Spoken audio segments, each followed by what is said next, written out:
ಭದ್ರಾ ಮೇಲ್ದಂಡೆ ಯೋಜನೆಯ ಉದ್ದೇಶ ಚಿಕ್ಕಮಗಳೂರು ಮತ್ತು ಶಿವಮೊಗ್ಗ ಜಿಲ್ಲೆಯಲ್ಲಿರುವ ಭದ್ರಾ ಜಲಾಶಯದಿಂದ ಮಧ್ಯ ಕರ್ನಾಟಕಕ್ಕೆ ನೀರುಣಿಸುವ ಯೋಜನೆ.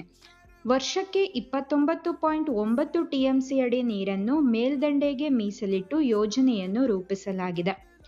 ಶಿವಮೊಗ್ಗ ಜಿಲ್ಲೆಯ ಗಾಜನೂರು ಸಮೀಪದ ತುಂಗಾ ಜಲಾಶಯದ ನೀರನ್ನು ತರೀಕೆರೆ ತಾಲೂಕಿನ ಲಕ್ಕವಳ್ಳಿ ಸಮೀಪದ ಭದ್ರಾ ಜಲಾಶಯಕ್ಕೆ ಹರಿಸಲಾಗುತ್ತದೆ.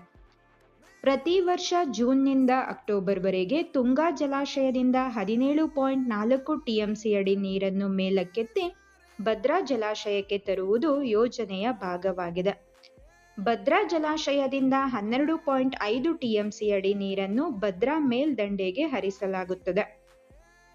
ಚಿತ್ರದುರ್ಗ, ಚಿಕ್ಕಮಗಳೂರು, ತುಮಕೂರು ಮತ್ತು ದಾವಣಗೆರೆ ಜಿಲ್ಲೆಗಳಿಗೆ ನೀರಾವರಿ ಸೌಲಭ್ಯ ಮತ್ತು ವಿ.